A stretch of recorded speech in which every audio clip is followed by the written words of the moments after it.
Hello everyone. Please tell me, which city are you listening from? What time is it there? I don't remember how I got there. I don't remember falling asleep, or if I was ever awake to begin with. All I know is that one moment I was lying in my bed at home, and the next, I was waking up in a sterile, cold room that wasn't mine. The first thing I noticed when I opened my eyes was the silence. It was suffocating.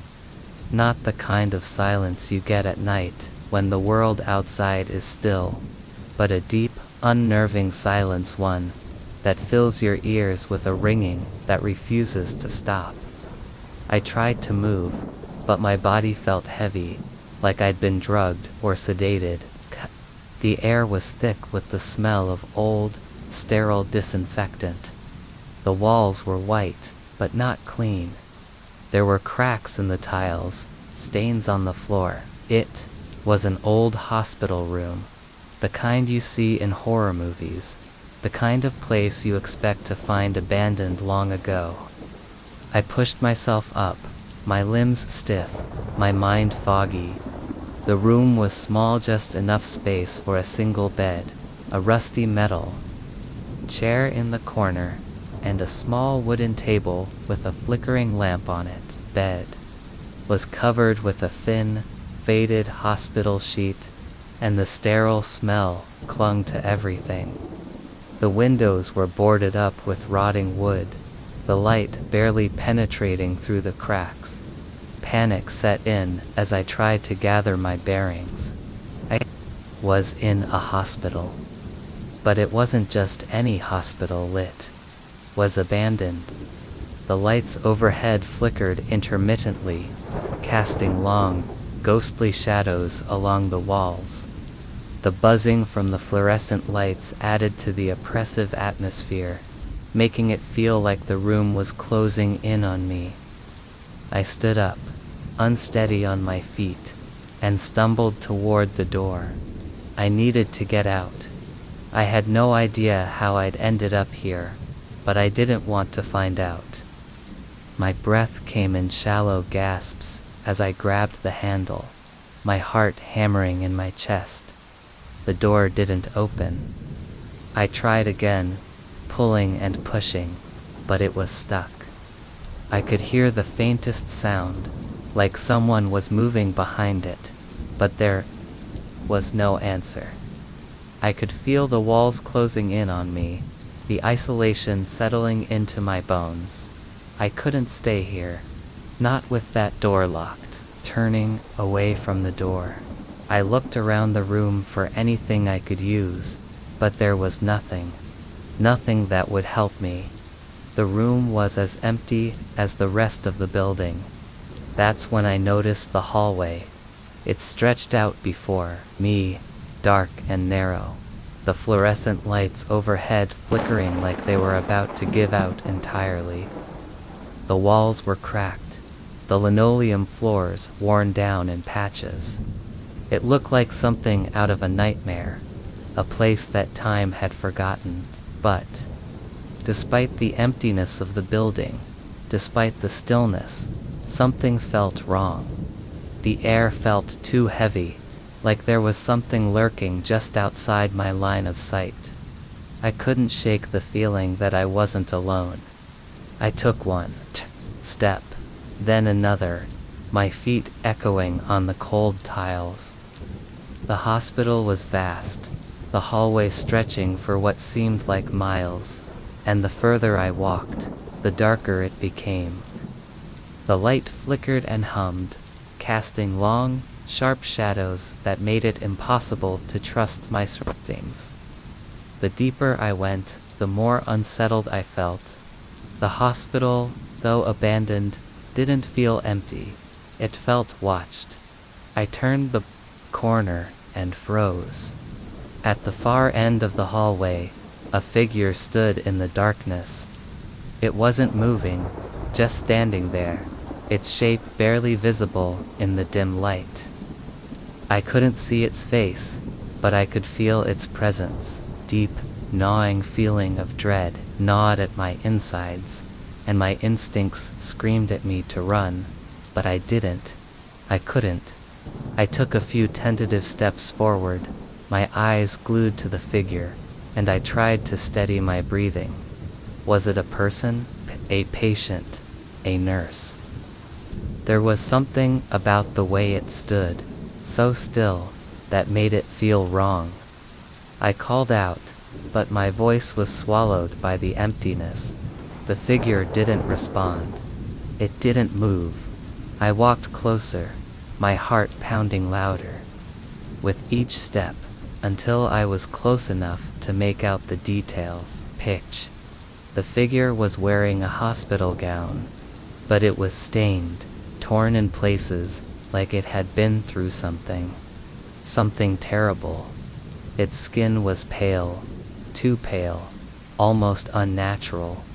And there, at the edges of its form, I saw the faintest movements shifting in the shadows around it. A cold breath escaped my lips as I took another step forward, trying to make sense of what I was seeing. Then, the figure's head slowly turned toward me. I stopped breathing.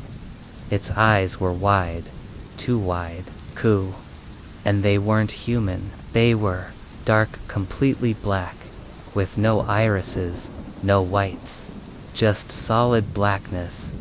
The figure's mouth stretched into a smile, but it wasn't a smile that made sense. It was wrong.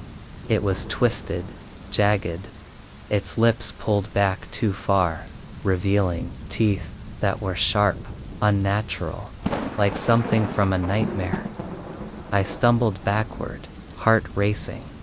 My breath caught in my throat as the figure began to move toward me. It wasn't walking, no. It was gliding, its feet barely touching the floor. It was as though it was floating, or crawling, but I couldn't tell. I turned and ran. I didn't care where I was going. I just needed to get away from that thing. I rounded corners blindly, my footsteps slapping against the tiles. My mind was a mess. Was this real? Was I dreaming? My legs ached, my lungs burned, but I couldn't stop running. My head was spinning, my heart a constant drumbeat in my chest. I couldn't think straight. I found another door, and this time, it opened, but not to safety. It was just another empty room, with the same sterile, decaying air. The walls were peeling, the windows were boarded up, and the smell of rot was overwhelming. And that's when I heard it.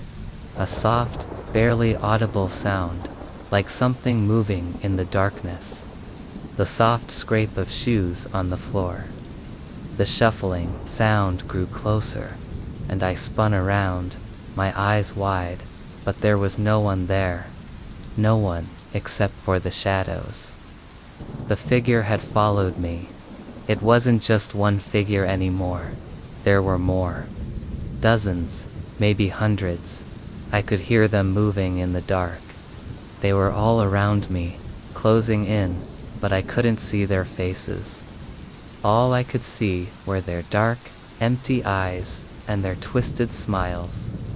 I ran again, my body screaming for rest, but I couldn't stop. I didn't know where I was going anymore. The hallways looped and twisted like a maze. Every turn I made seemed to bring me back to the same place, empty, cold, dark. The whispers began then, low guttural voices that filled the air. They were everywhere, coming from all directions. I couldn't make out the words, but the tone was clear. They were waiting for me. They wanted me to stay, to join them, to become one of them. And then, in the distance, I saw it. A faint light, a doorway, just beyond my reach. I stumbled toward it, pushing through the darkness, desperate for escape. The door was ajar, and for the briefest moment, I thought I might make it. But just as I reached it, I heard a voice, a whisper, in my ear, right behind me. Asterisk, you're cowardy one of us. I froze, the air in my lungs vanishing. I turned around. The figure was standing in the doorway. Its eyes were black, its smile wide, and it wasn't alone. I woke up in my bed, hours later, drenched in sweat, my heart pounding.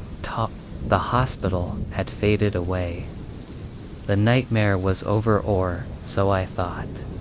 But as I looked at my hands, I saw something I couldn't explain. There were faint scratches on my skin, as if something had dragged its fingers down my arm. And then, just before I could move, I heard it again. A soft whisper, just behind me. Asterisk, you're still here. And the darkness rushed in. I should have known better than to stay the night. It was supposed to be a peaceful getaway, a break from the grind of city life, just a quiet weekend in the country.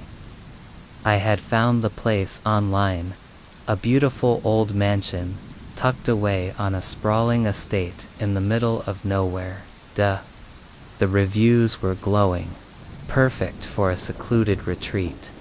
A charming, historic mansion, a place to relax and unwind. It seemed like the perfect escape. When I arrived, I was impressed by the mansion's grandeur. It was 3 stories tall, with ivy creeping up the stone walls, and a tall iron gate that groaned as it opened. The place had character, but not in the polished, touristy way that you might expect. It felt real, like the kind of place that had stories to tell, stories you weren't sure you wanted to hear. The owner, an elderly woman named Mrs. Hughes, greeted me warmly when I arrived. Her face was kind but worn, with deep wrinkles around. Her eyes that spoke of a life well lived. She gave me a tour of the mansion, and though it was beautiful in a faded, haunting sort of way, I couldn't shake the feeling that something was off. The floors creaked beneath my feet, and the air, was thick with the smell of old wood and dust. The walls felt heavy, as if they were holding on to something.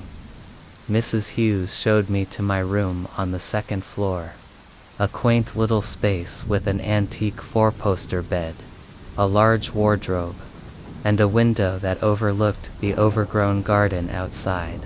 It was charming in its own way, but it didn't feel like the kind of place where I could easily relax. There was a sense of tension in the air, like the house itself was on edge, waiting for something.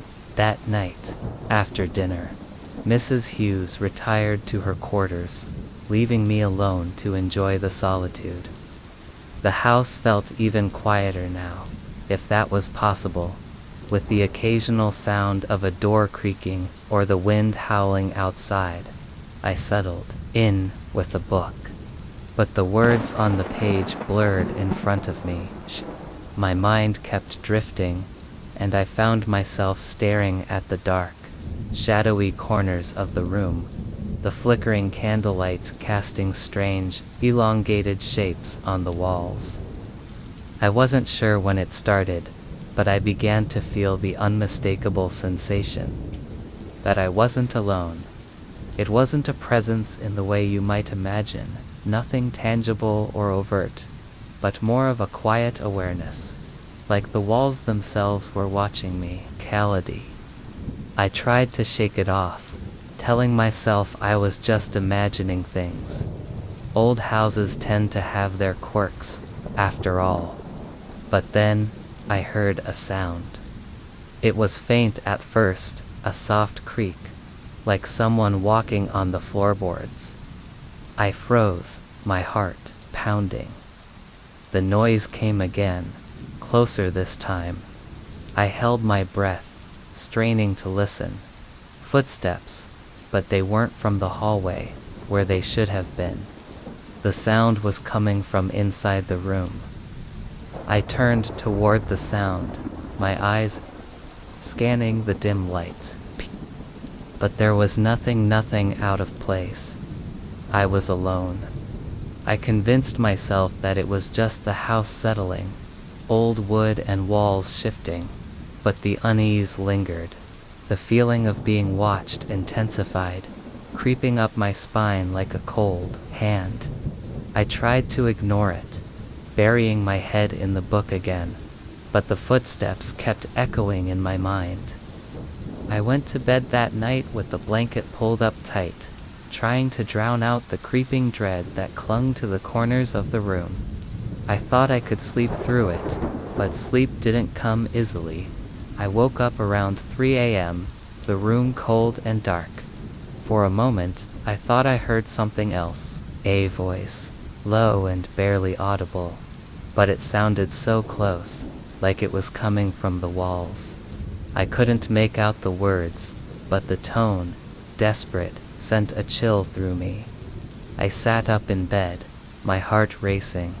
My surroundings were bathed in darkness, save for the faint glow of the moonlight filtering through the curtains.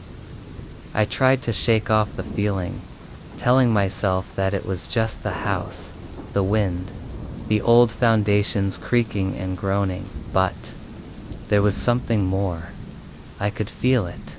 There was something wrong with this place. The next morning, I woke up late, the sun already rising. I tried to put the strange events out of my mind, but when I went downstairs to breakfast, I was greeted by an unusual sight.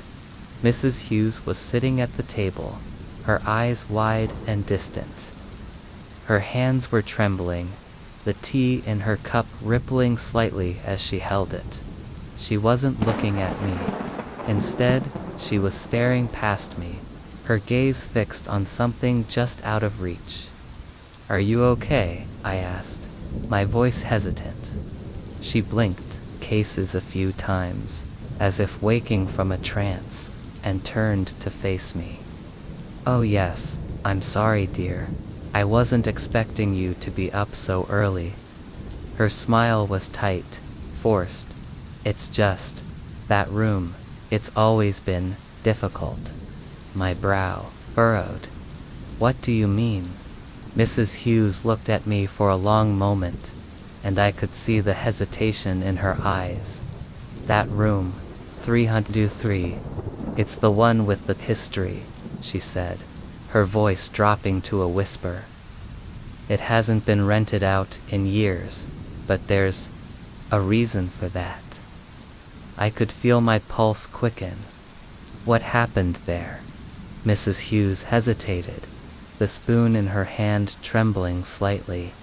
"Years ago, there was a fire. A terrible fire. The woman who stayed in that room, she was waiting for something, or someone. No one really knows what happened, but she disappeared, vanished without a trace." I stared at her, confused. What do you mean, vanished?" "The walls, remember," she said quietly, her voice trembling. "She was never found. The fire left nothing but ashes, but sometimes, when the wind is just right, you can hear her calling." I laughed nervously. "Calling from that room?" Mrs. Hughes nodded solemnly, her eyes distant. "Yes, and the walls of the house. They remember every soul that walks through. They never forget. They never let go." I couldn't shake the feeling that she wasn't just telling a ghost story. She looked genuinely afraid. That night, I couldn't help myself. I went to room 303. It was almost like I was drawn to it. I didn't know why, but I had to see it for myself. The door was locked when I tried the handle, but it wasn't a solid lock. It was old, rusted. It barely took any force to open. Inside, The room was untouched by time. The bed was unmade, the furniture covered in dust, but it wasn't. The room that made my heart race it was the walls. They were covered in deep, dark stains, as if the walls themselves had absorbed something. The air was thick, suffocating, and the temperature dropped as soon as I stepped inside. I could hear it soft, distant, but unmistakable. A voice, it wasn't loud, but it was there, calling. It was barely a whisper, and yet it echoed through the room, filling every corner. Asterisk, help me. I turned and fled from the room, my heart hammering in my chest. The door slammed behind me, but I didn't stop. I ran down the hallway, past the stairs, out into the empty night. And when I looked back at the mansion, I swear I saw the figure of a woman standing at the window of room 303. Her face was hidden, tint, in the shadows, but I could feel her eyes on me. I don't know how, but I knew that she wasn't gone.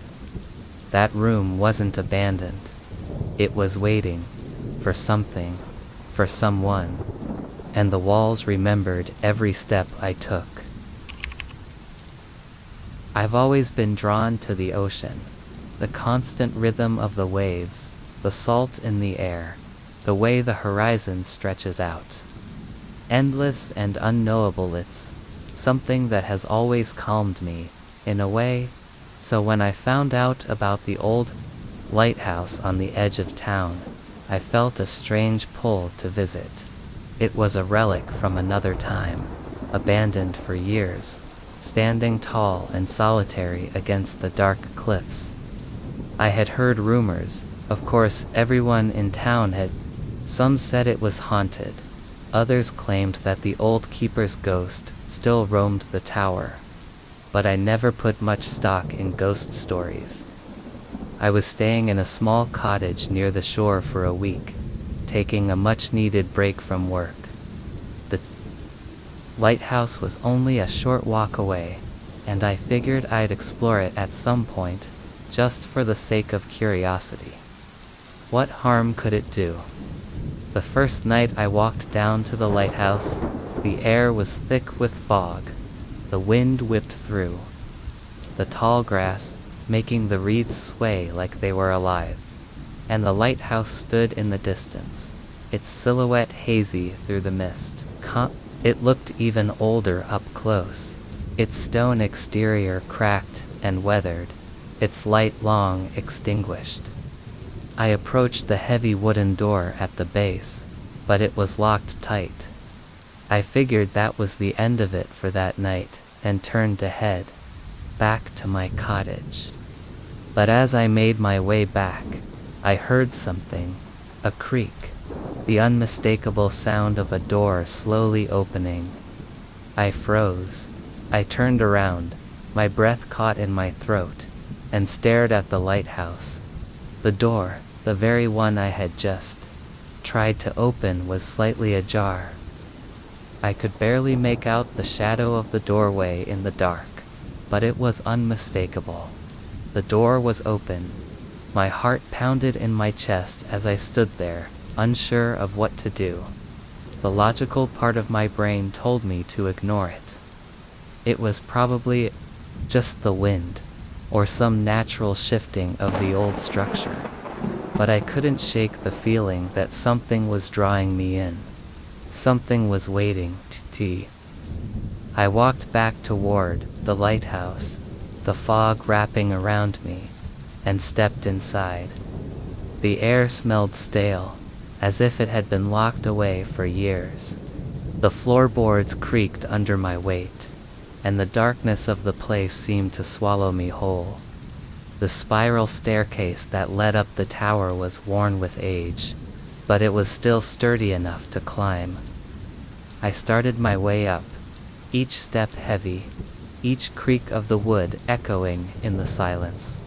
The higher I climbed, the colder it got. My breath puffed out in front of me in little clouds. The walls were lined with peeling paint, and the faint smell of mildew mixed with the scent of the ocean. When I finally reached the top, I was met with a room that was completely empty, except for a large lantern hanging in the center. It was dusty and forgotten, but the metal structure gleamed in the faint light coming from the small window that overlooked the ocean. I stepped closer, my curiosity piqued, but as I did, I felt a chill run through me. Something was wrong. The silence of the place felt off, and that's when I heard it. A low, almost imperceptible hum, coming from somewhere deeper in the tower, qua. It was barely audible at first, but as I stood there, it grew louder, almost as if it were drawing nearer. I turned quickly, scanning the dark corners of the room, but there was no one there, no movement, no explanation for the sound. Then, it stopped, and all of a sudden, the door to the lighthouse slammed shut behind me. I whirled around, but I couldn't see anything in the dark hallway below. The only light was from the small lantern, which seemed to flicker out of nowhere, as if something had disturbed the air. I reached for my phone, but the screen was blank, no signal.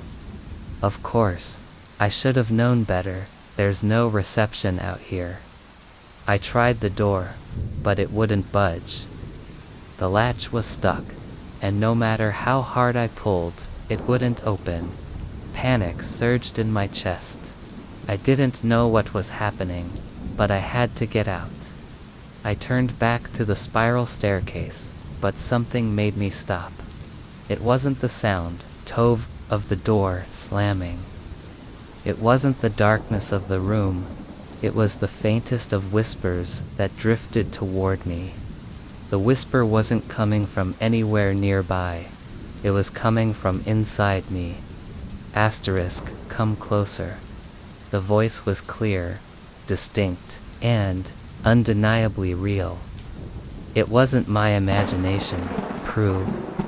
I could feel it in my bones, like a low hum vibrating in my chest. The voice beckoned me, pulling me deeper into the tower.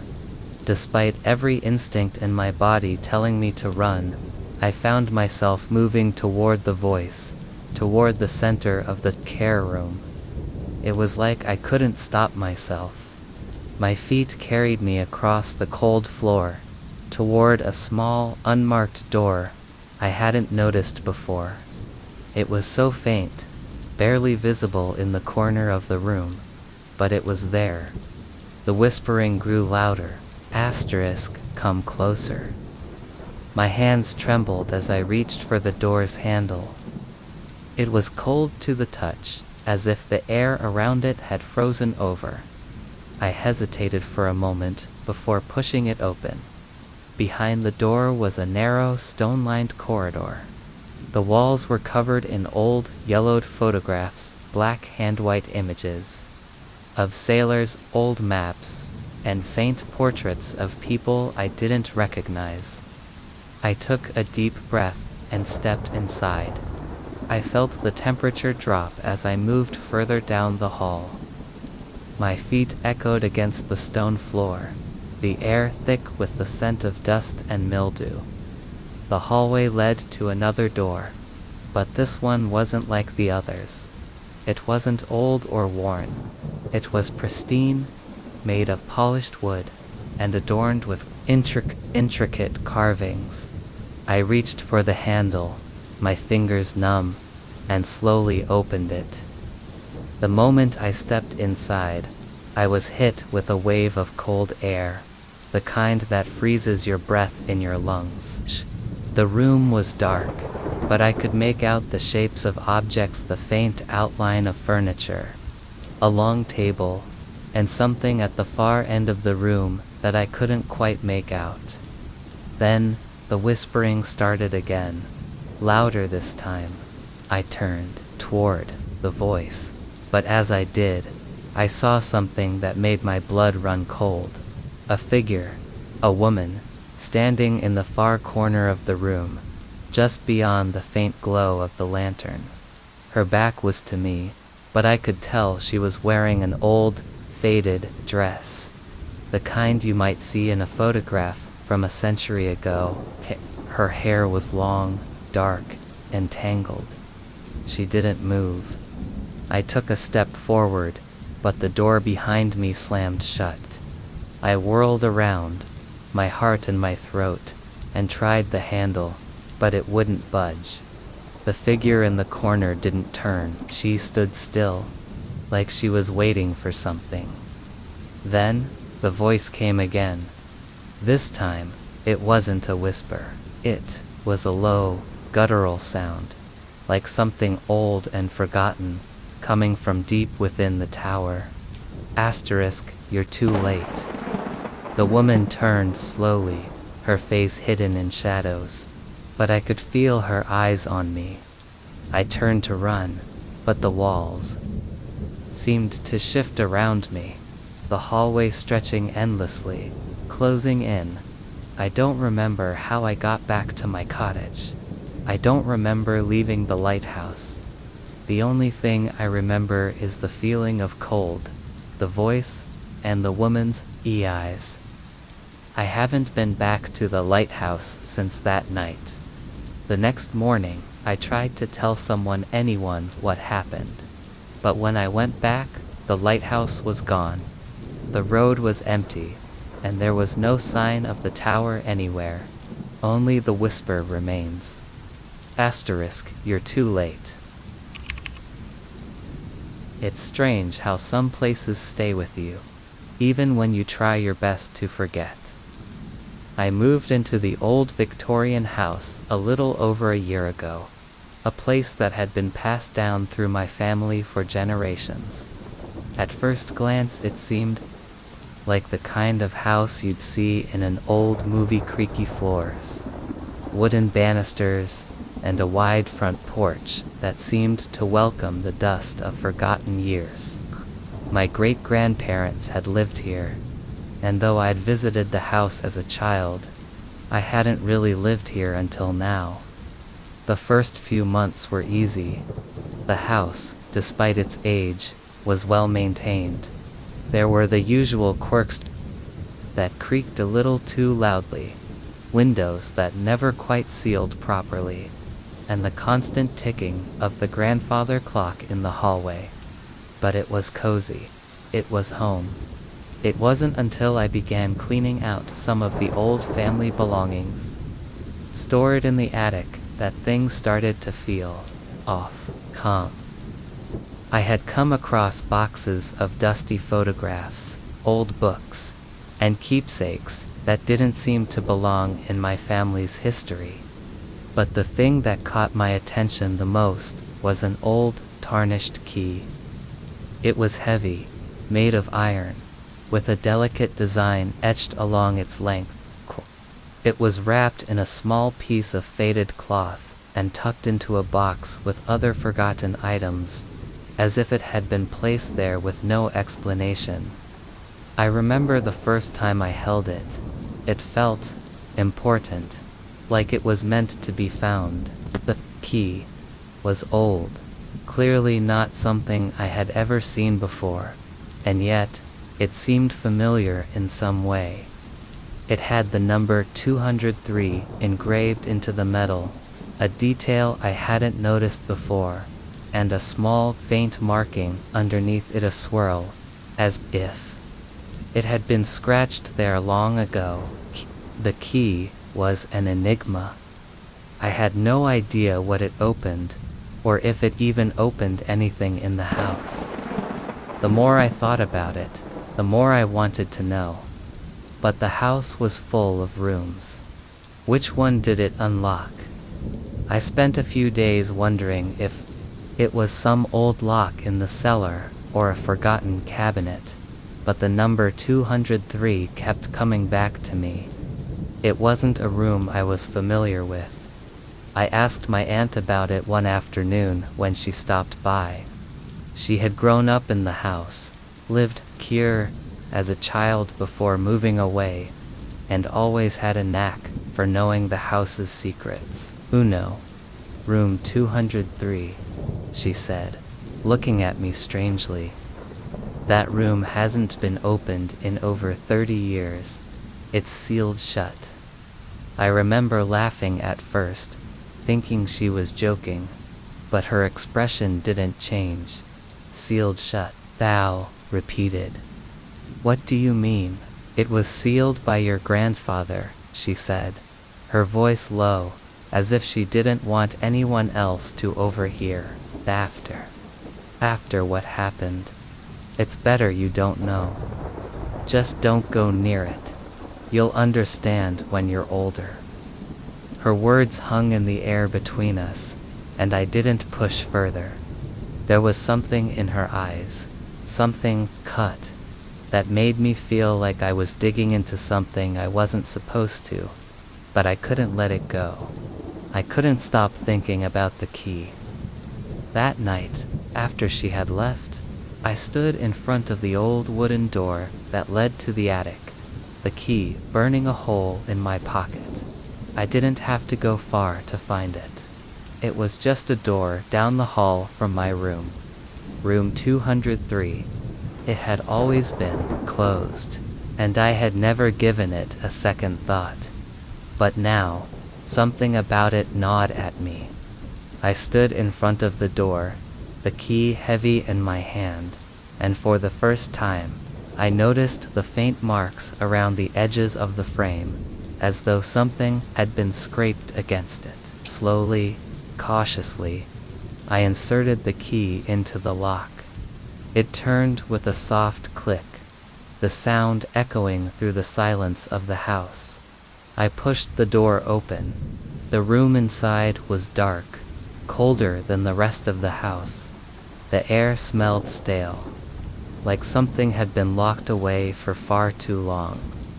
The faint outline of furniture was visible in the darkness, but everything was covered in thick, white sheets. Dust motes floated lazily in the weak light spilling in from the hallway. As I stepped into the room, my shoes creaked on the floorboards, the sound unnervingly loud in the silence. My heart thudded in my chest as I walked farther into the room, my eyes adjusting to the darkness. There was a sense of dread creeping up my spine, like the room was holding its breath, waiting for me to do something. The furniture was old. A writing desk with a few scattered papers on it, a chair overturned, and in the corner, an old wardrobe. But there was something strange about the walls. They were covered in strange markings, faded, but visible if you looked closely, symbols ancient and incomprehensible. My skin crawled as I approached one of the walls, the symbols almost glowing in the dim light. But it wasn't the markings that sent a chill through my body. It was the mirror. It was a tall, ornate mirror, framed with dark wood and ornate carvings. The glass, however, was no longer clear. It was murky, stained with age, but it still reflected the room. And when I stepped closer, I felt a pull, something I couldn't explain. As I looked into the glass, I saw my reflection, but I also saw something else. A figure, a woman, standing in the shadows behind me, her face obscured by the darkness. I froze, my breath caught in my throat. I turned quickly, but the room was empty. There was nothing but dust and old furniture. I turned back to the mirror, my hands trembling. The woman was still there, only now she was closer. Her face was just out of reach of the mirror's reflection, but I could see her eyes, dark eyes, full of sorrow, full of pain. I didn't move, not knowing if I should scream, if I should run, or if I should try to make sense of what I was seeing. The air grew colder. and the feeling of being watched intensified. I blinked, and the figure was gone. Still, I stood there for a long time, staring at the mirror, waiting for anything to move. But nothing happened. The mirror was just a mirror again, reflecting my own confused face.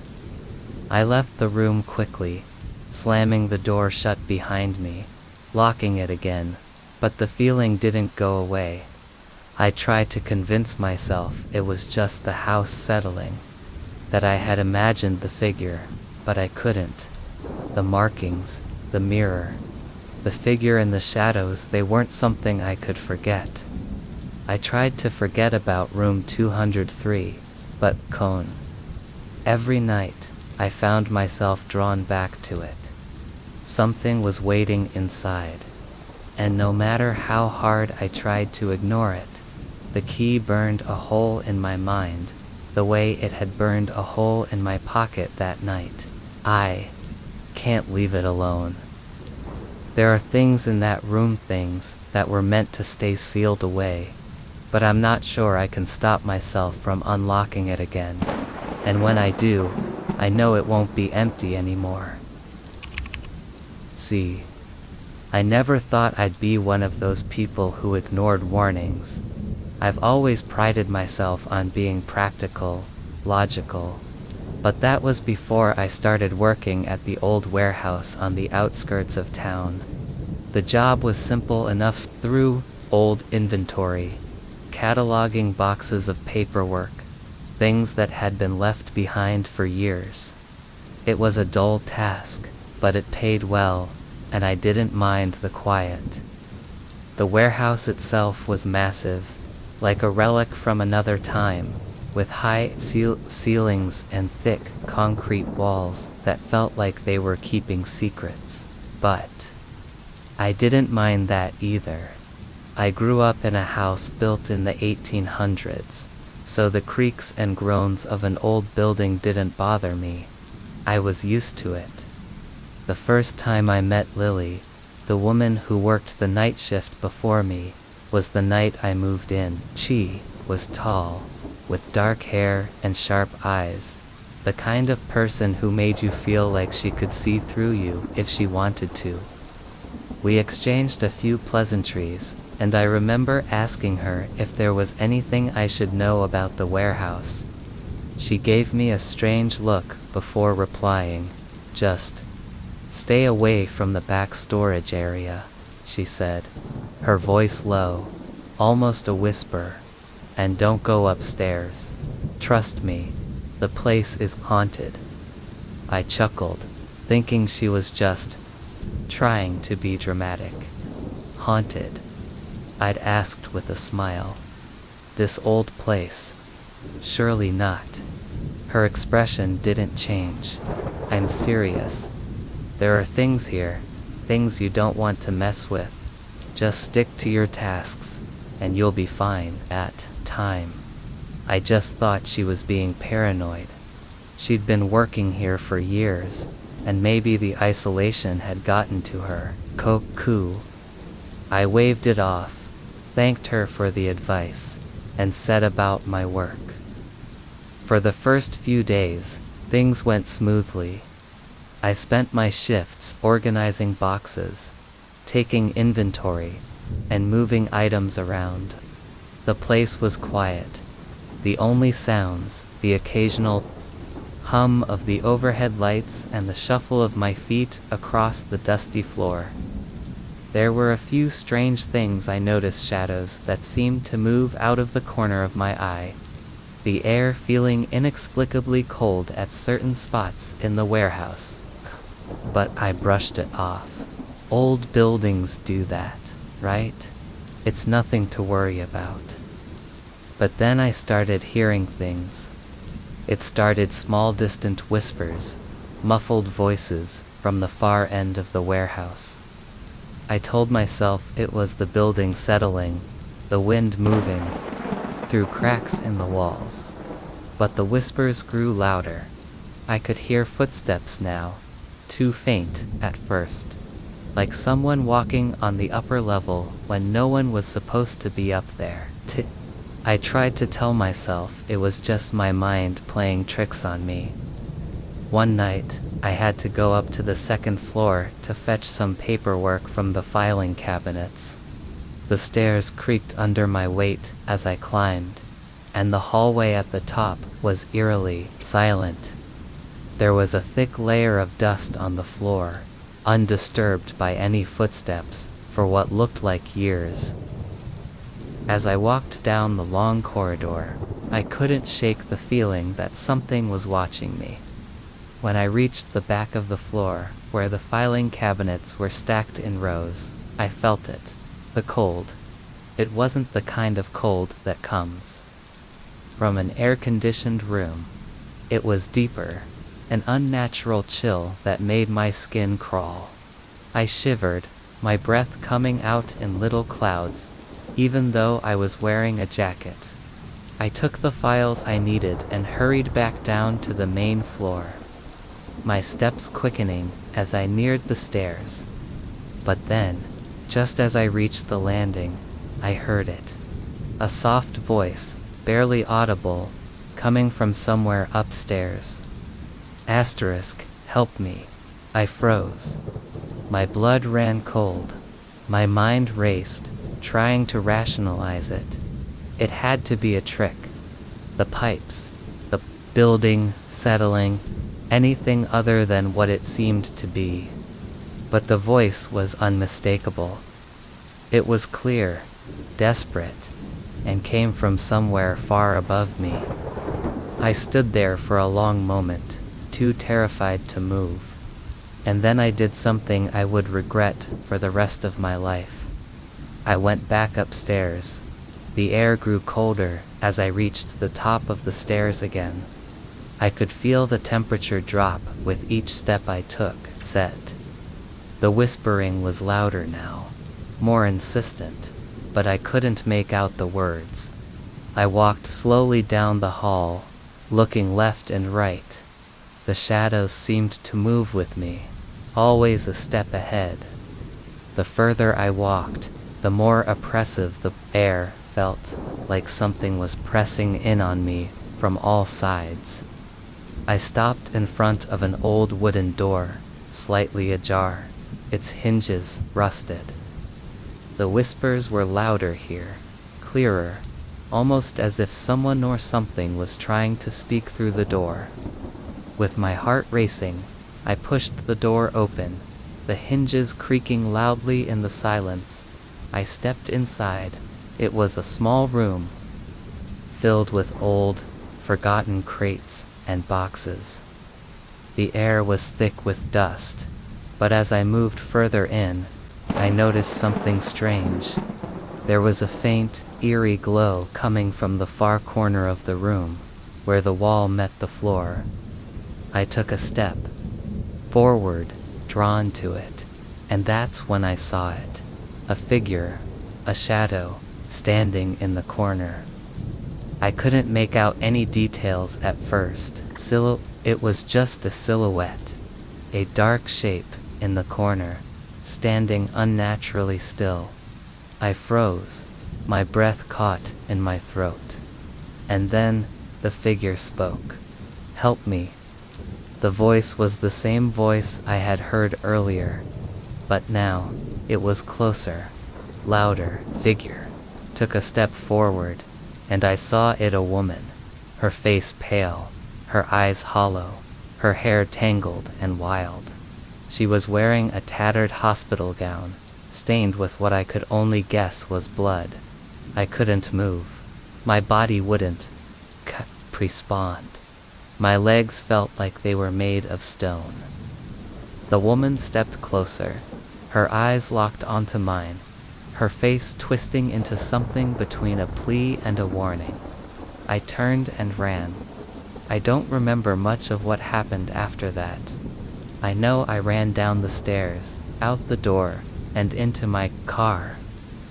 My heart was pounding so hard I thought it might explode, and my hands were shaking so badly I could barely grip the steering wheel.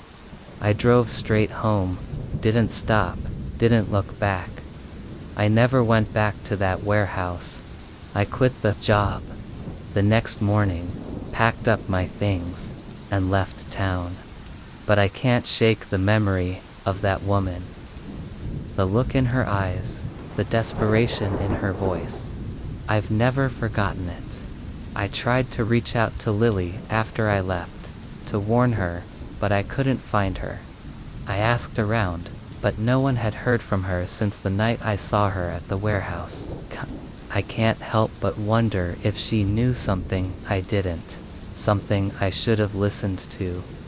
There are times, in the dead of night, when I hear a voice whisper my name from the darkness, Kay, and I wonder if I ever went back to the warehouse, would she still be there? Would I still hear her pleading for help? I don't think I ever really escaped that place, and I don't think I ever will. It was a quiet night when it happened, just like any other. I had stayed late at the office, finishing some reports. The kind of mundane work that could keep me buried in front of my computer for hours, without realizing how much time had passed.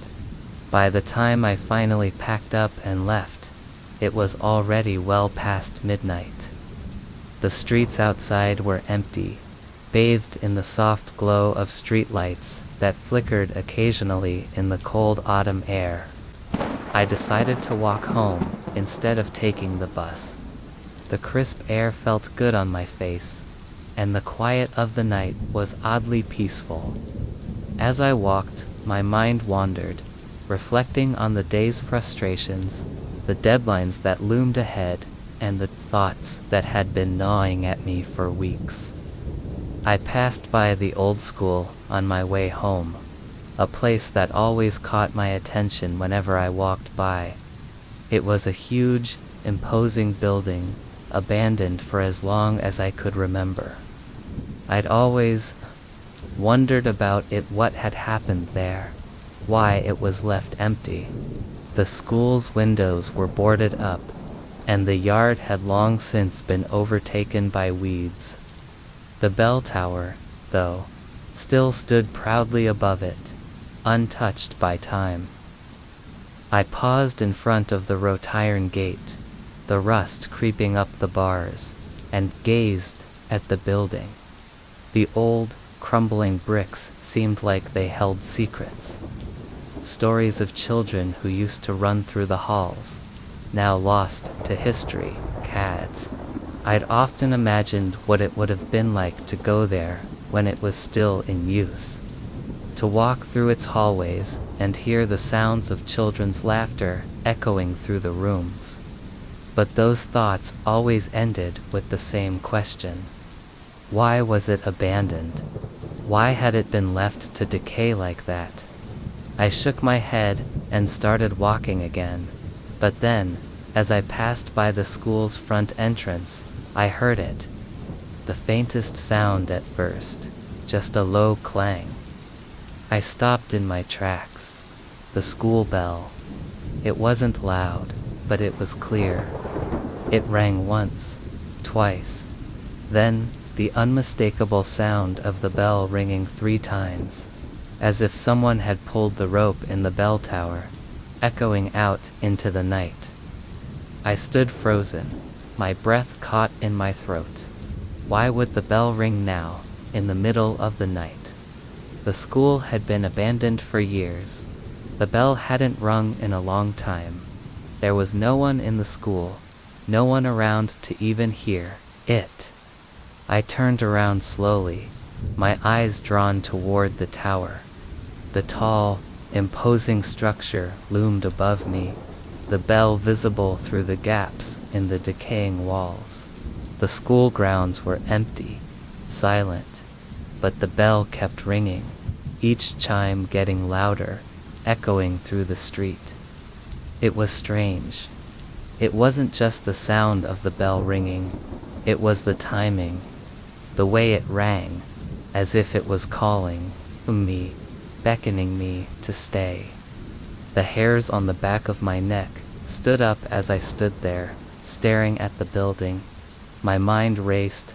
Maybe it was some kind of malfunction, a freak accident with the old bell mechanism, but it felt wrong. It felt deliberate.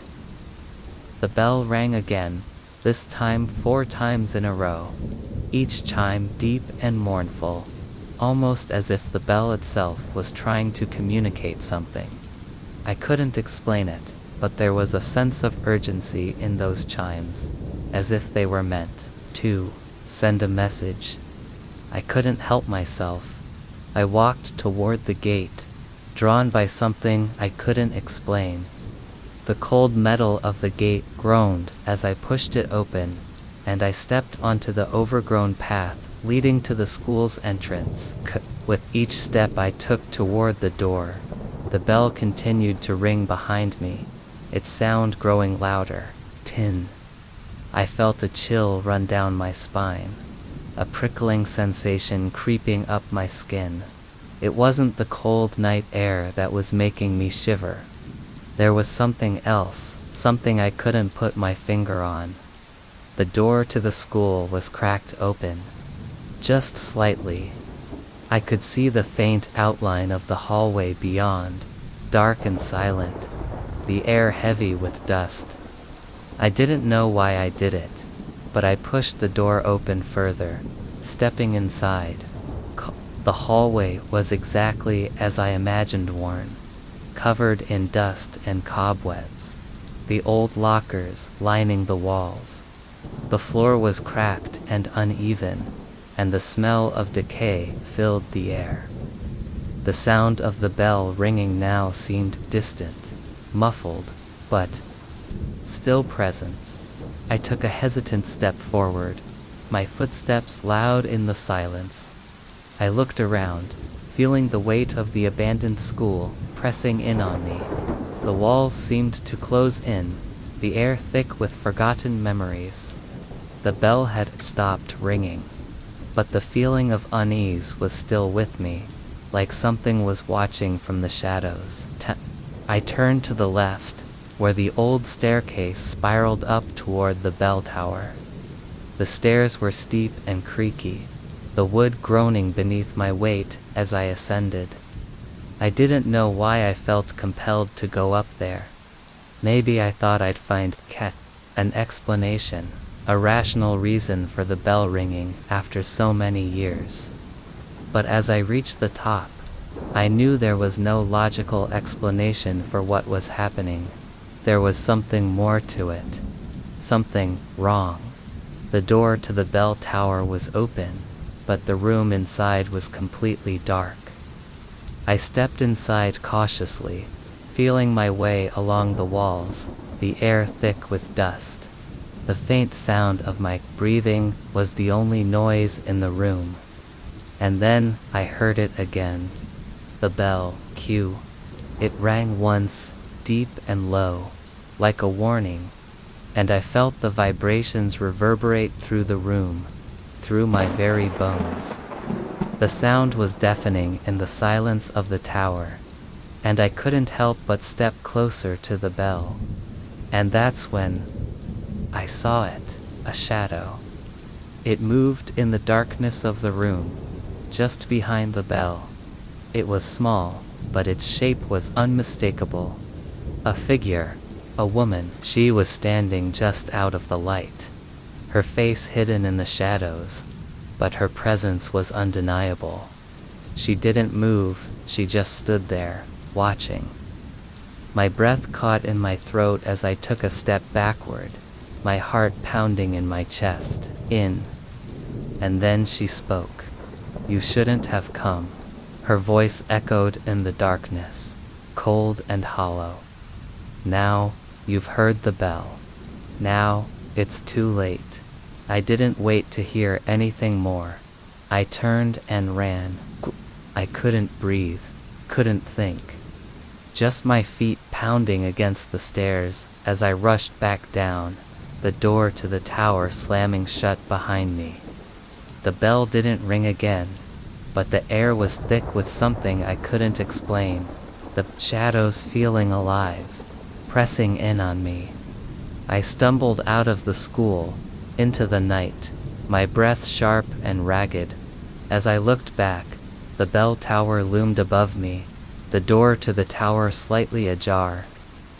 The lights from the street illuminated the building in a strange, ethereal glow, and for a brief moment, I thought I saw the silhouette of the woman in the tower window, watching me.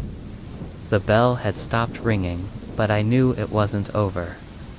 Whatever the bell had been calling, it had answered. And now, it was waiting for me. It wasn't supposed to be part of my plan. I had been exploring the outskirts of town for a while that Saturday afternoon. I wasn't looking for anything in particular, just a little adventure, a small break from the monotony of work and responsibilities. The weather had been unusually warm for October, and I was enjoying the sunlight as it filtered through the trees, casting dappled shadows on the sidewalk. I was out walking aimlessly when I stumbled across it. It was an old storefront, tucked away on the corner of an otherwise quiet street. The kind of place you'd pass by without a second glance. A faded sign with chipped paint and a door that had clearly seen better days. There was something about it that drew me in, though maybe the curiosity or the sense that it had been here for years, unnoticed by the rest of the world. I paused in front of the window, peering inside. The glass was dusty, and I could barely make out anything through the grime. But I did catch a glimpse of something that caught my attention. Old shelves lined with boxes, a faded rug on the floor, and, in the far corner, something that looked like an antique mirror, covered in a white sheet. It felt almost out of place, like the store had been frozen in time. Without thinking, I pushed open the door. It creaked on its hinges, and the musty smell of the store hit me immediately. Dust, old wood, and something vaguely metallic, like rust. The interior was dimly lit, the natural light from the outside barely reaching through the thick curtains. The air was stale, thick with the scent of forgotten years. I stepped in, the wooden floorboards groaning under my weight, and the door clicked shut behind me. The place felt strangely still, but not in the peaceful way I had expected. It felt off. The shelves were cluttered with all sorts of knickknacks, old books, porcelain figurines, tarnished silverware. Everything was covered in a thick layer of dust, but there was something about it all that felt alive in a way, like it had been waiting for me to walk in. I wandered deeper into the store, my footsteps echoing in the silence. The walls were lined with faded wallpaper, the colors muted and worn by years of neglect. As I walked, my eye caught something on the far wall, something that seemed out of place, even in this strange, forgotten store. A large, framed photograph hung on the wall, surrounded by other old pictures of landscapes and faded memories. But this one was different. It was a portrait of a man and woman, standing together, smiling. They looked vaguely familiar, but I couldn't place them. I stepped closer, my curiosity piqued, and then my heart skipped a beat. In the corner of the photograph, partially hidden by the frame, was my face. It was unmistakable, the same features, the same expression. Kai stood there, staring at the picture, trying to make sense of what I was seeing. The couple in the photo was smiling, but I wasn't standing beside them. No, I was in the background, slightly out of focus, my face barely visible, but undeniably there. I felt my breath catch in my throat. I didn't know what to do. My mind raced, trying to understand how it was even possible. Had someone taken a picture of me without my knowledge and included it in this old photograph? But how could that be? I hadn't been anywhere near this store before. I had never posed for this photo. I backed away slowly from the photograph, feeling a cold sweat break out on the back of my neck. I turned toward the rest of the store, trying to shake the unease that was creeping up my spine. The shelves seemed to be too full of things I didn't recognize, yet some of them felt oddly familiar. I spotted an old, dusty mirror in the far corner of the room, its surface partially covered with a sheet. I knew I had to leave. I should have turned around right then, walked out the door, and never looked back. But something kept me there, something tugging at my curiosity, forcing me to stay a little longer. I walked toward the mirror, and with each step, the room seemed to grow quieter. The hairs on the back of my neck stood up. I pulled the sheet off slowly, the fabric making a soft rustling noise. The mirror was large, its frame heavy and ornate, a dark wood with carvings of swirling patterns. I stared at my reflection for a moment, but then something strange happened. The reflection in the mirror didn't look like me. I know it sounds insane. I know it must sound like some kind of delusion, but I swear to you it wasn't me in the mirror. The figure staring back at me was taller, with sharper features. I could see my own eyes, but the expression on the face in the mirror wasn't mine. It was distant, detached. I stepped back, my chest tight, my breath shallow, but the reflection in the mirror didn't move when I did. It stayed in place, frozen, watching me, canned. And then, just as I was about to turn and run, I heard it, a faint sound, like a soft whisper. It was coming from somewhere deep inside the store, from behind the rows of dusty shelves. Asterisk, you shouldn't be here. I froze, my heart hammering in my chest. The whisper was quiet, almost imperceptible, but I could hear it clearly. It wasn't my voice. It wasn't anyone I recognized. I turned toward the sound, but the store was empty. There was no one there. The shelves were still. The air still, as though nothing had changed. Yet, I knew something was watching me. Something was waiting for me to leave.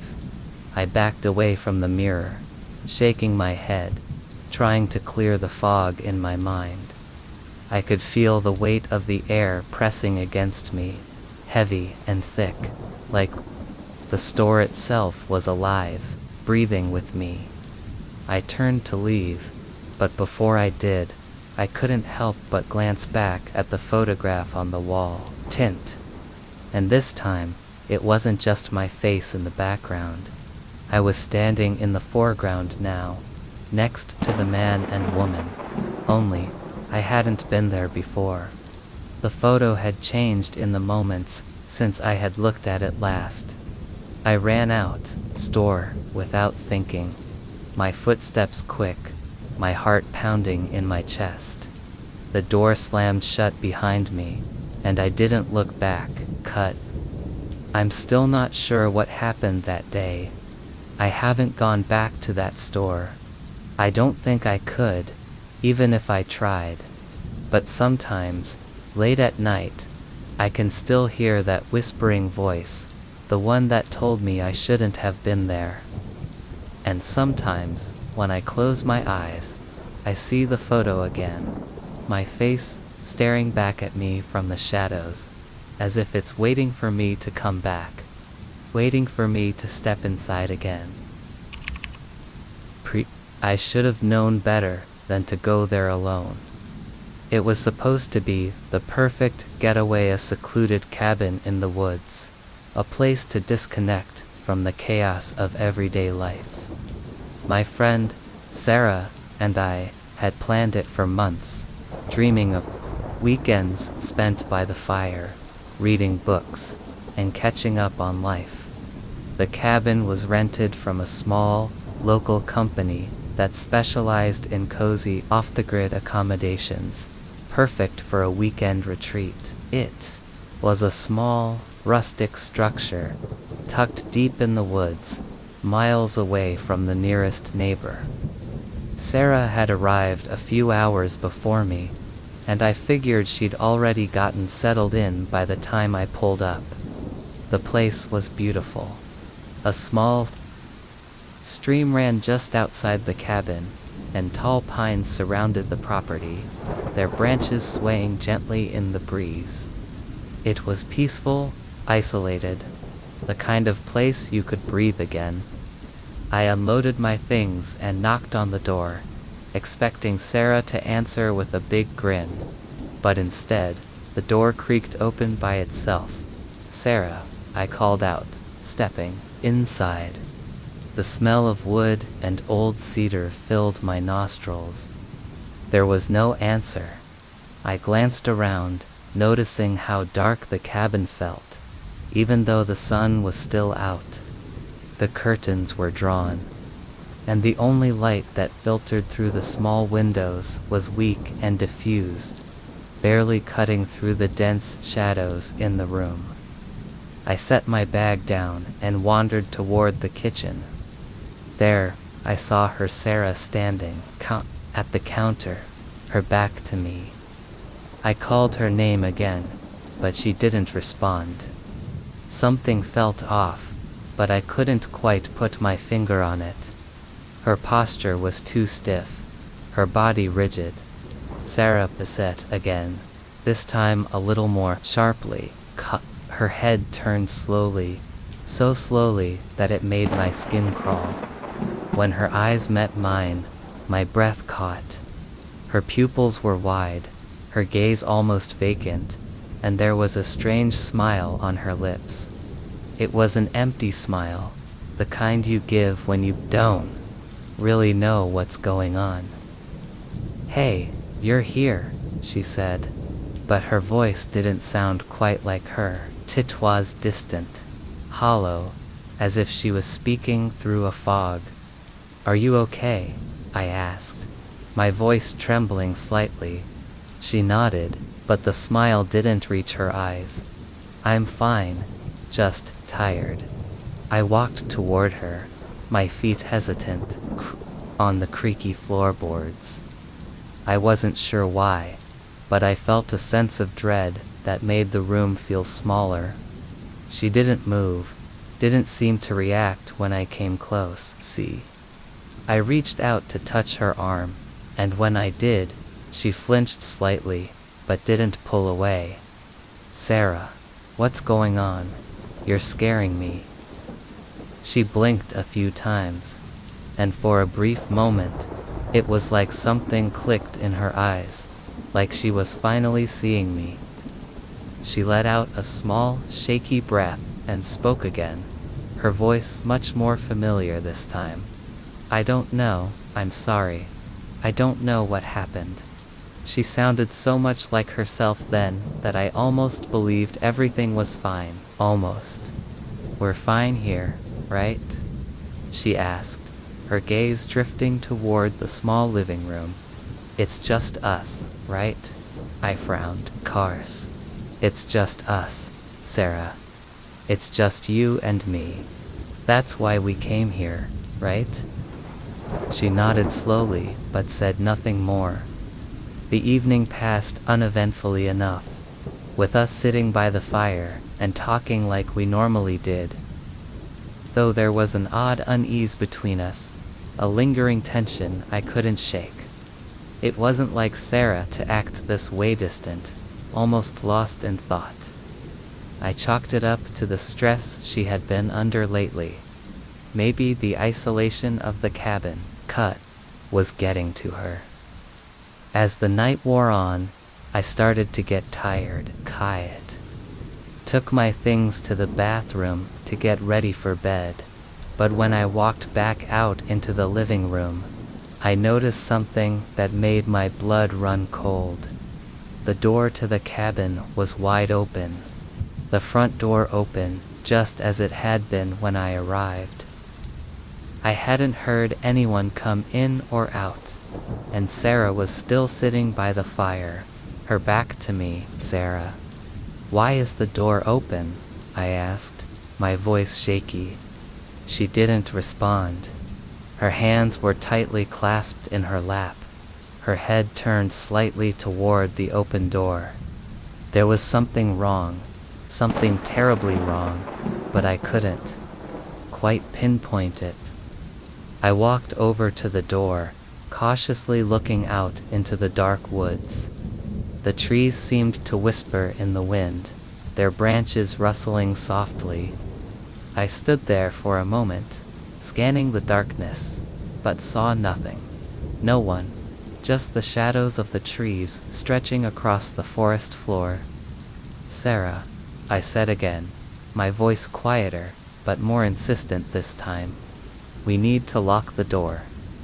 Come on, let's go to bed. This place is getting to you. You're not yourself." But Sarah didn't move. She was completely still, almost as if she was waiting. And then, just as I was about to turn away, I heard it. A soft rustling sound. Something or someone moving in the woods. I glanced back at Sarah, but she was still staring into the fire, unmoving. The rustling grew louder, closer. My heart began to race. I stepped back into the cabin and slowly closed the door, locking it. I turned to Sarah, my hands trembling. "We need to go. Something's wrong." But when I looked at her again, the fear that had been growing in my chest only deepened. Her smile had returned, but this time it wasn't the empty, vacant smile from earlier. It was wide, too wide, like it was stretching beyond her control. Her eyes didn't blink, and her face looked frozen, unmoving. "Sarah," I whispered, my voice barely a breath. "Sarah, what's happening to you?"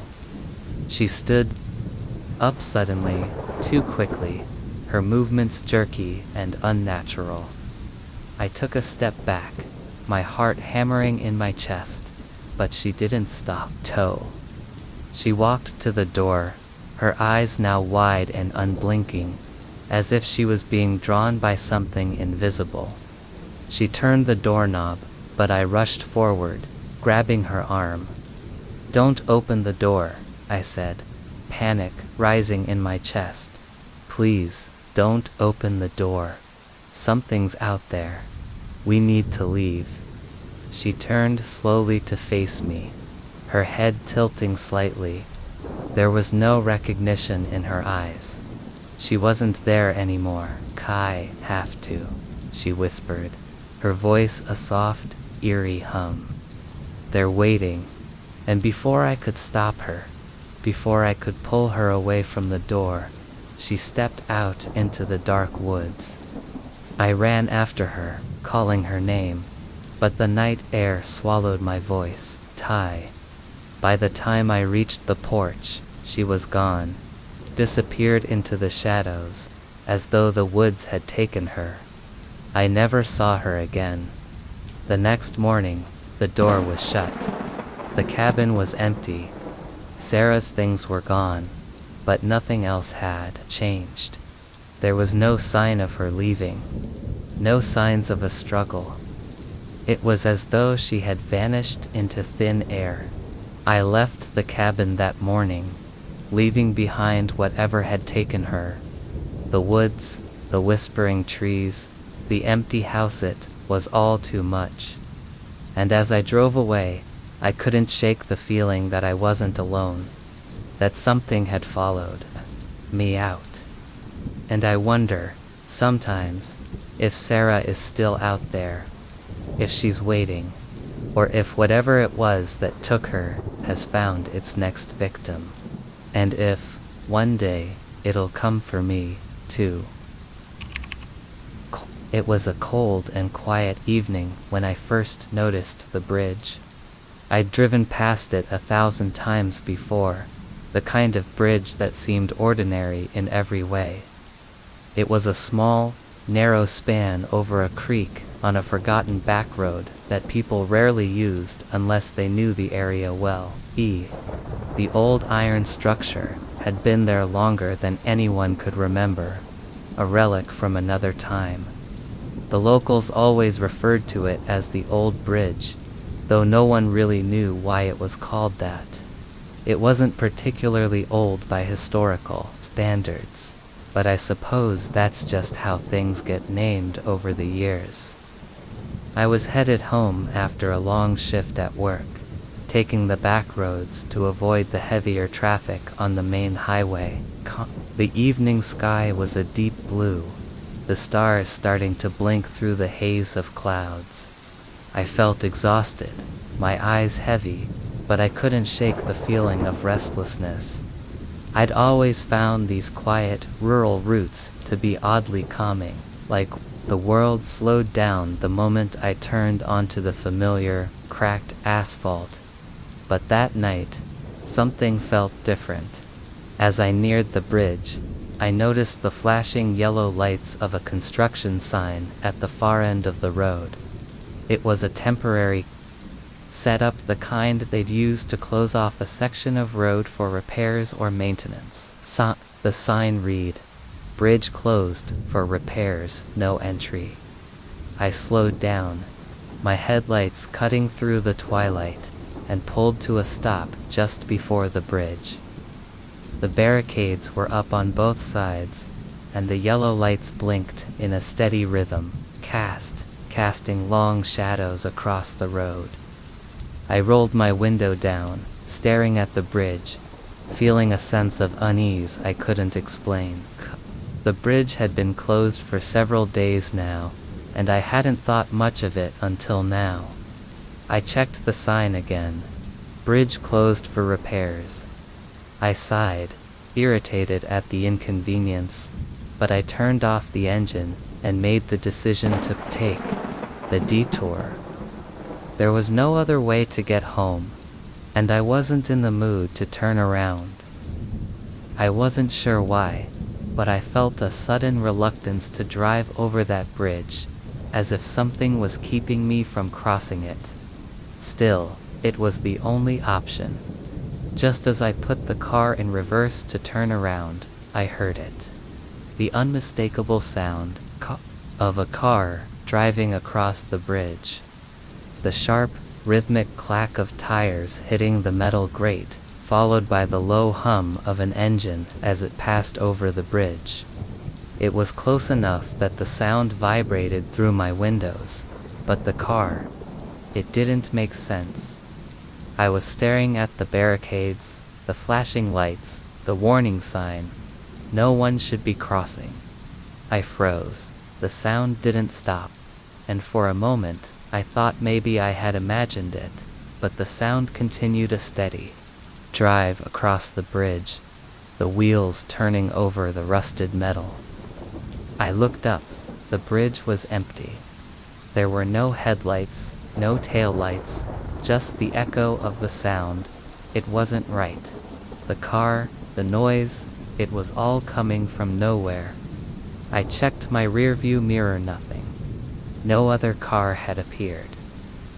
Behind me, I glanced around the corner, at the long stretch of road leading up to the bridge. No other vehicles.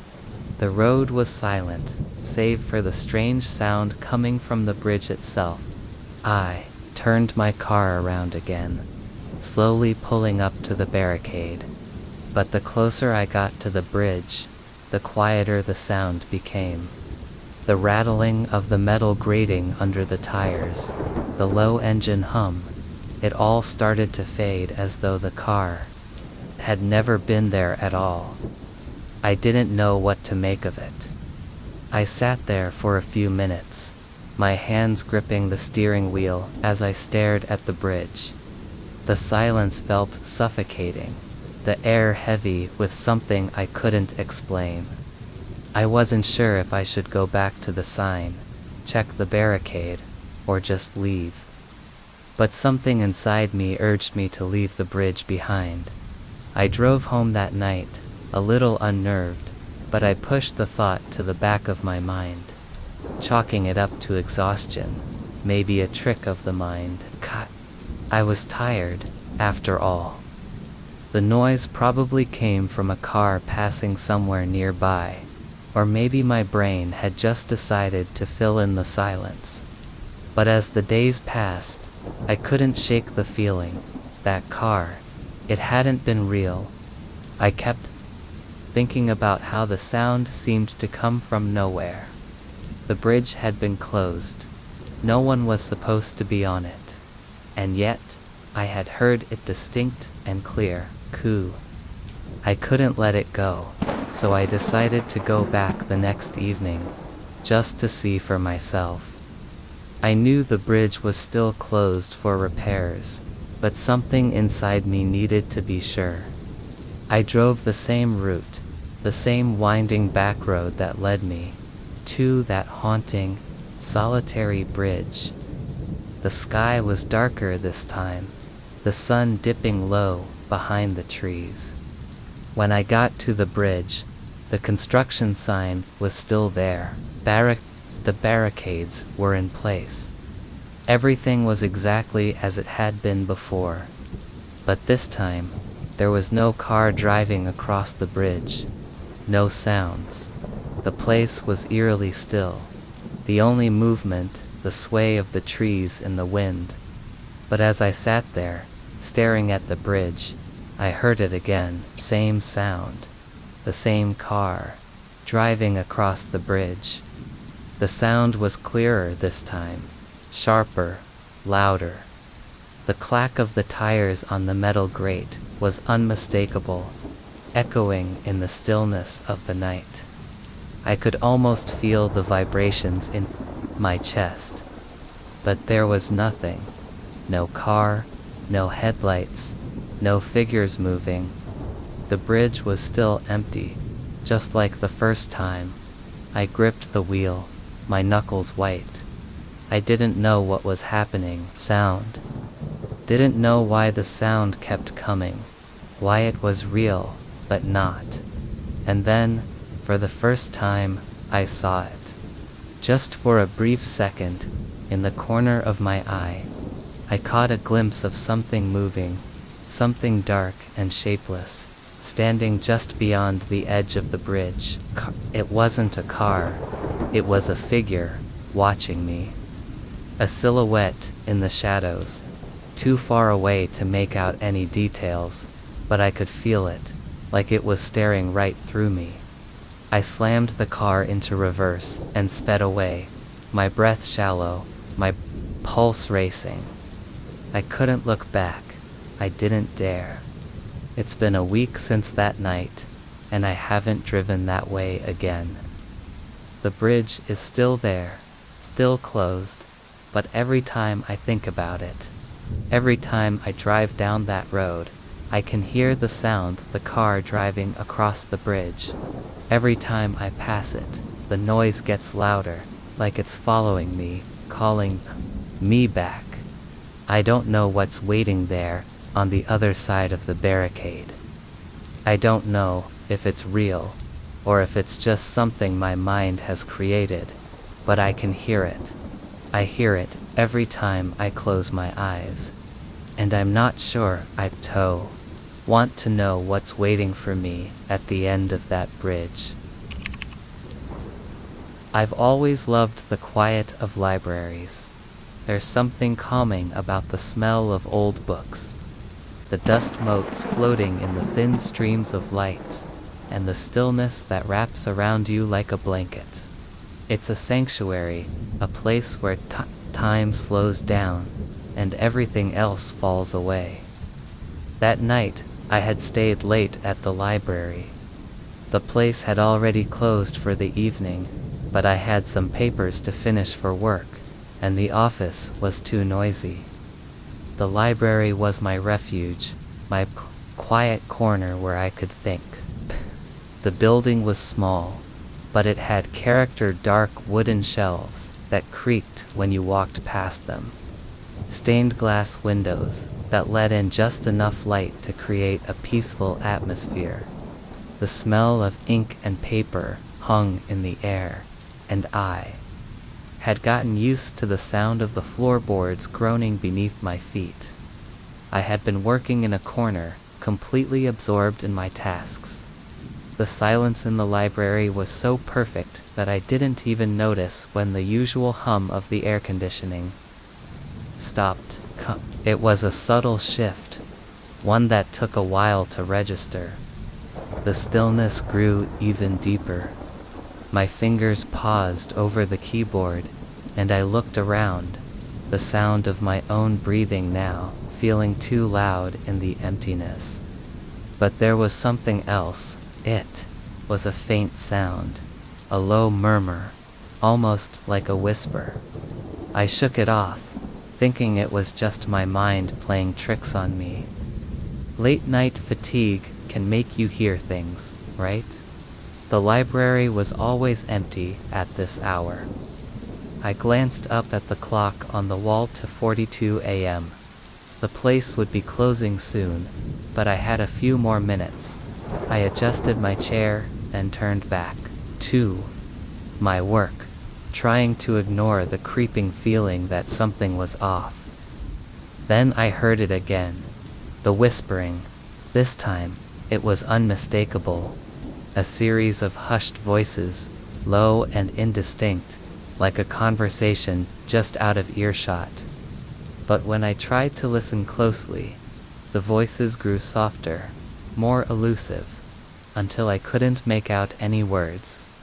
I leaned back in my chair, trying to locate the source of the sound. The library was dimly lit, and the shadows seemed to stretch unnaturally across the floor. The shelves were towering, looming in the corners, filled with the heavy weight of thousands of books. My eyes drifted over the rows of bookshelves, scanning the room. The whispering seemed to come from everywhere, but I couldn't pinpoint where it was coming from. It wasn't from a person, I realized. It wasn't human.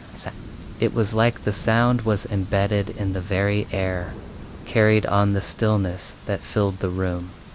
I pushed my chair back and stood up, my heart racing. The room felt too large now, too silent.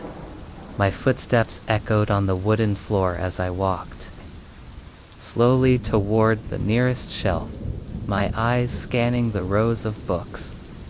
It wasn't just the sound of whispering anymore.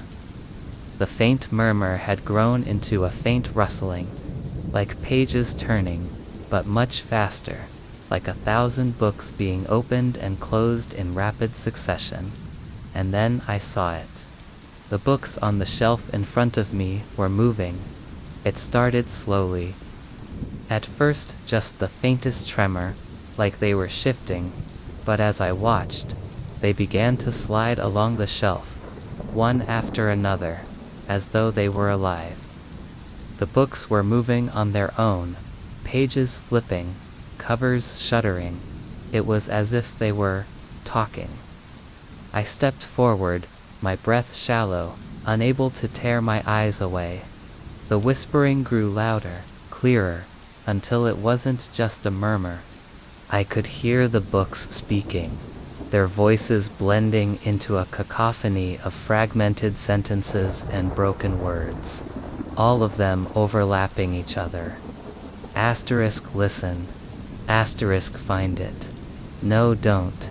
Asterisk read me. Asterisk the truth. I backed away slowly, my legs shaking. I didn't know what was happening, but I couldn't make myself leave. I couldn't stop staring at the shelves, where the books were still shifting, still murmuring to one another in their strange, cryptic voices. It wasn't just one shelf either. It was all of them. The entire library was alive with the sounds of the books. I tried to scream, but my voice caught in my throat. The air in the library felt thick, oppressive, as if the walls were closing in. The murmurs of the books grew louder, more insistent, drowning out every other thought in my head. And then, one of the books fell from its shelf. It hit the floor with a heavy thud, and the rest of the room fell silent. My breath came in, ragged gasps as I stared at the book, which lay open on the ground, its pages splayed out. But it wasn't just any book. It was a book I recognized. I hadn't seen it in years, but I knew it instantly. It was a journal I had kept when I was a child. I had forgotten about it, packed away in a box somewhere in the attic, lost to time. But there it was, the same cover, the same pages. I knelt down slowly, my fingers trembling as I reached for it. The moment my hand touched the cover, a chill ran through me, cold as ice, and a wave of memories rushed over me. Memories of when I had written those pages as a child. The journal had been full of scribbled thoughts, fears, and stories I had never told anyone. And the more I stared at the pages, the more I remembered. The voices, the books, they were my words, from my childhood, the things I had written in the margins, the stories I had created, the secrets I had hidden in the pages. But how were they here? How were they alive? And why was this happening now? I flipped through the pages of the journal, my hands shaking, uncontrollably, until I came across something that made my blood run cold. At the very end of the book, the last page I had written as a child, there was a single line, "*The library is waiting for you, K." I froze. The words were still there, just as I had written them all those years ago. But they hadn't been the last words I'd ever written. In fact, I had completely forgotten about them. Before I could process what was happening, the whispering started again, but this time it was louder, clearer, more urgent. "*You've come back." The books on the shelves were vibrating, their pages flipping faster and faster, their voices growing into a deafening roar. The library was alive. It was calling me. I stood up, clutching the journal to my chest, my heart pounding. My head spun with confusion, fear, and a strange sense of recognition. As if I had been here before, as if this moment had already happened. Kiev. I had to leave, but the books were calling me now. The room felt too small, the air too thick. I could feel the weight of their voices pressing against my chest, pulling me in. I ran. I don't know how I got out of the library. I don't know, how long I ran through the streets to get home. I don't even know if I locked the door behind me. All I know is that when I finally stumbled into my apartment, gasping for breath, I looked down at the journal in my hands and realized one thing. The journal hadn't been in my hands when I left the library. It had been sitting on the shelf, canned now. It was the only thing that remained of the library's whispered voices. But they were still calling me. Come back, and read. Goo. I didn't believe her. I should have. I really should have. But when Emma said it was dangerous, when she told me the house was cursed, I just thought she was exaggerating. It was the kind of thing that sounded like a warning meant to stir up drama. A spooky story designed to make something seem more sinister than it really was. The truth is, I didn't take her seriously. I thought I knew better. I was wrong. It all started when I got the call. My great-uncle, who I had barely known but had always heard stories about, passed away and left me his estate. A sprawling old house on the outskirts of town. It wasn't particularly modern, but it had character.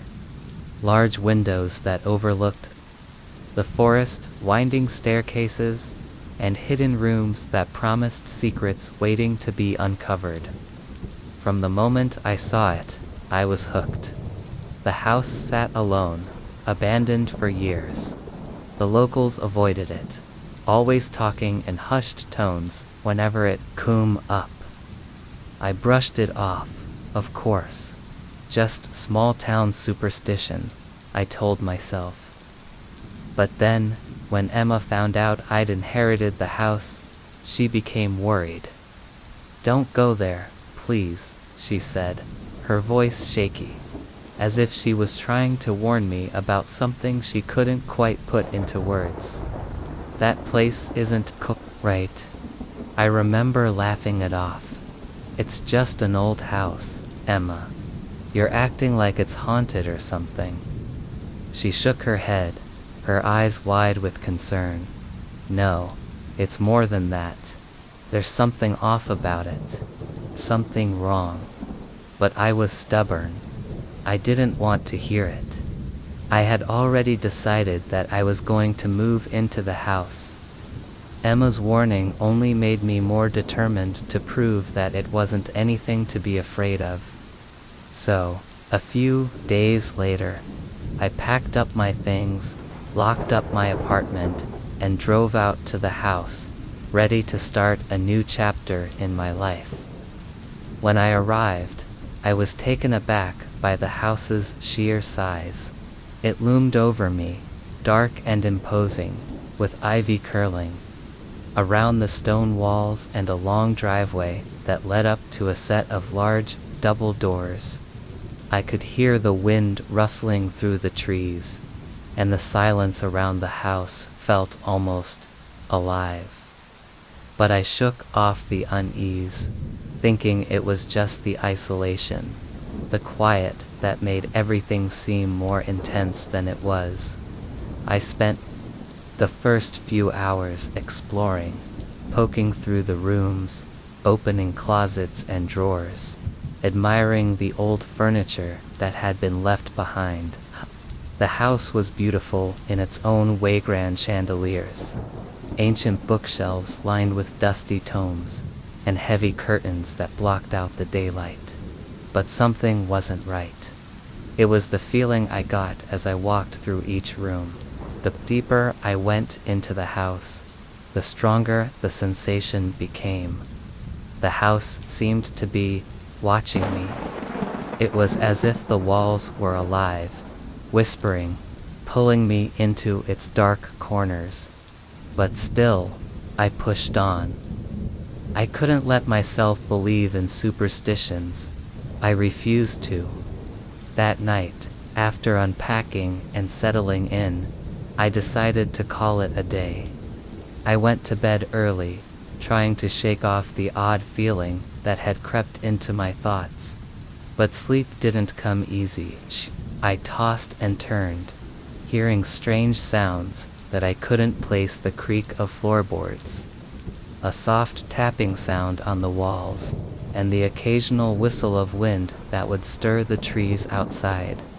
And then, around midnight, I heard it.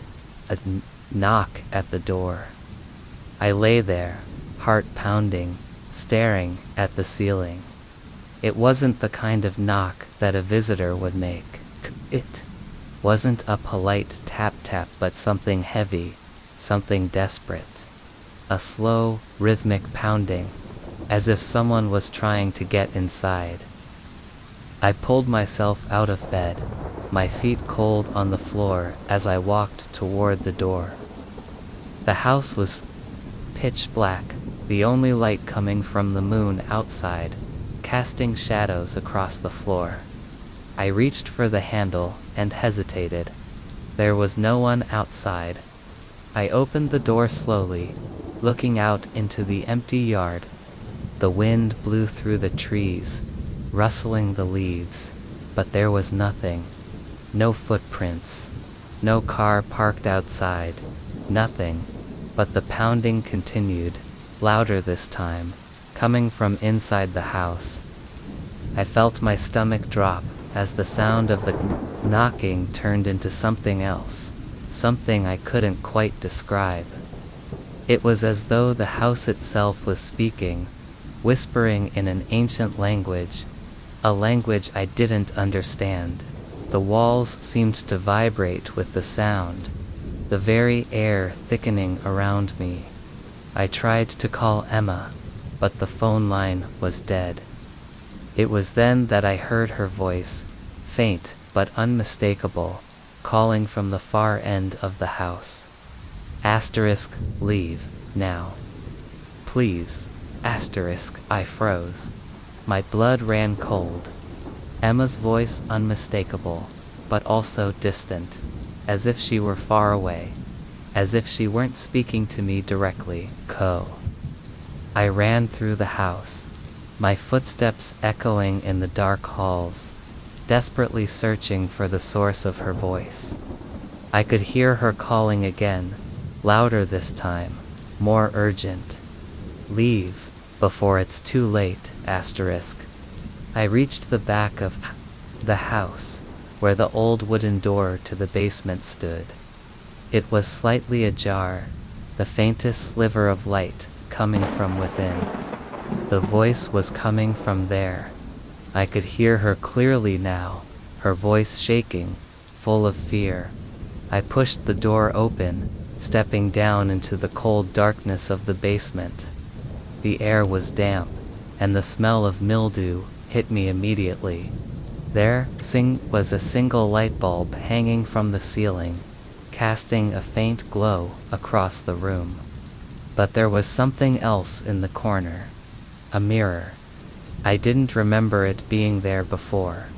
It was large, framed in dark wood, with strange symbols carved into the edges. The glass was cracked in places, but when I looked into it, I saw myself. My reflection, standing there, looking back at me with wide, fearful eyes.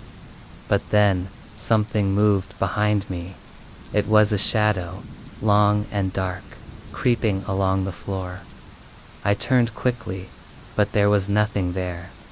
When I turned back to the mirror, I saw it again. A figure, standing just behind my reflection. It wasn't Emma. It was someone else, someone I didn't recognize, their face obscured by shadows. The whispering grew louder now.